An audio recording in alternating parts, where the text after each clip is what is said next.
I study the effects of climate change on a variety of shallow water habitats. These include things like the tidal wetlands and the submerged plant beds.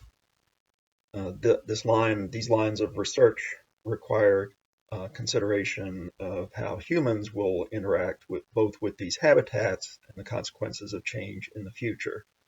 For example, as tidal wetlands naturally migrate inland as water levels rise, there may often be a barrier imposed by human presence, human desire to avoid flooding, or other things like that. And so, how people react to the changes imposed by sea level rise is a significant part of how the ecosystem is going to wind up functioning.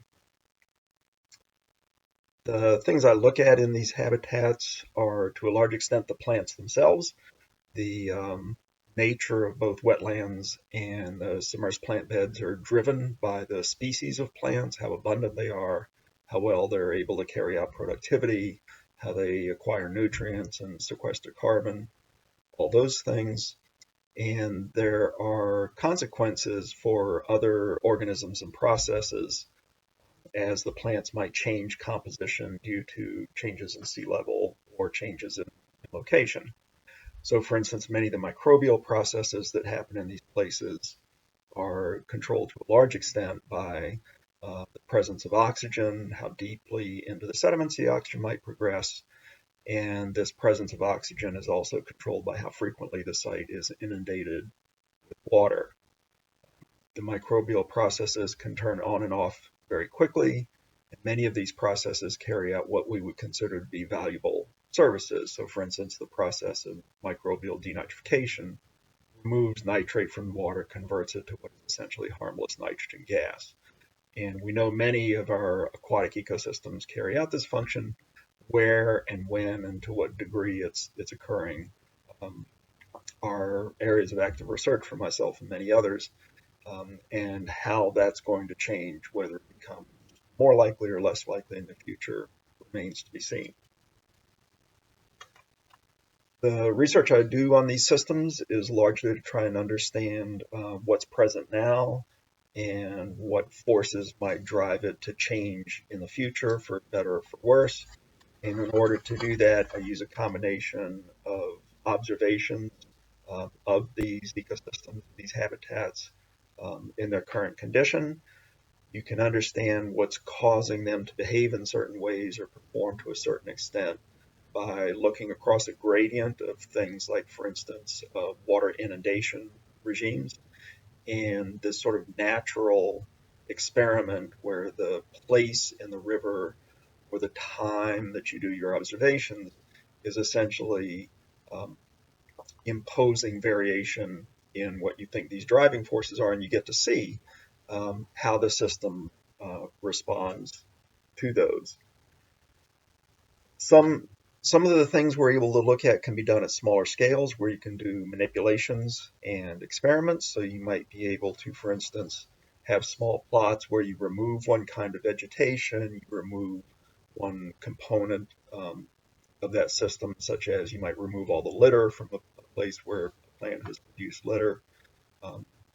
And so at small scale, you can do experiments. It's fairly difficult to do experiments at the whole ecosystem scale for a variety of reasons. One kind of experiment that we as a society are doing all the time are efforts at restoration. And there have been some reasonably large scale restoration activities that can be viewed as experiments and allow us to learn about the system from them.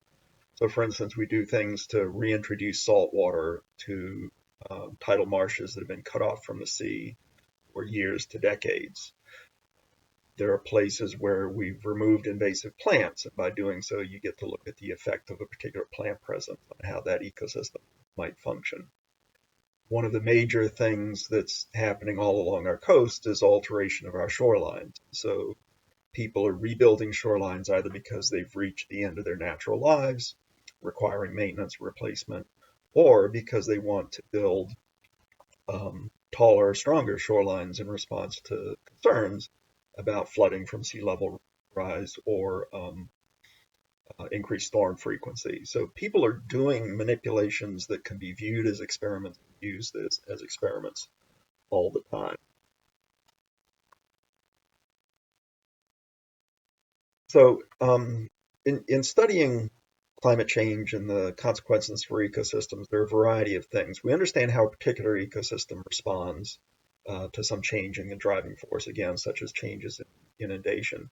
And the tricky thing for us is trying to determine how good our past experience, how good our current understanding is at projecting the future. And almost certainly some things, like the effect of temperature, will probably stay more or less the same for most things. As things get warmer, things will happen faster. There are other things, such as change in inundation, where we may get completely unexpected behavior as we pass certain thresholds. And some of these, there's a chance we'll see coming, but I also think we need to be prepared for surprises along the way. The work I do is used by managers in several different ways. Some of it is very local and site specific, in that some manipulation was done and there was some hope that it will increase a particular function or allow an area to serve as habitat for certain individual organisms. And then we can go out and determine that this has or has not taken place. Probably the broader and more useful part, however, is setting a basis of information for managers moving forward, because they're faced with a very difficult situation. They're taking their current guidelines, the current regulations, sort of a way they've done business, and they're asked to carry this forward into pretty uncertain times in the future. And so by providing as much as we can, a sort of real-time assessment of how things are changing, it allows them to do their job with more confidence. I won't say 100% confidence, but at least with more confidence. And to end on a positive note, despite some notable exceptions, I think most of the world has accepted that climate change is occurring, and it is our job to do something about it. We can do this at the individual level. I think everyone can find ways to have a softer footprint, energy footprint on the Earth's surface. Just requires paying a little more attention to sort of the way we do everyday things.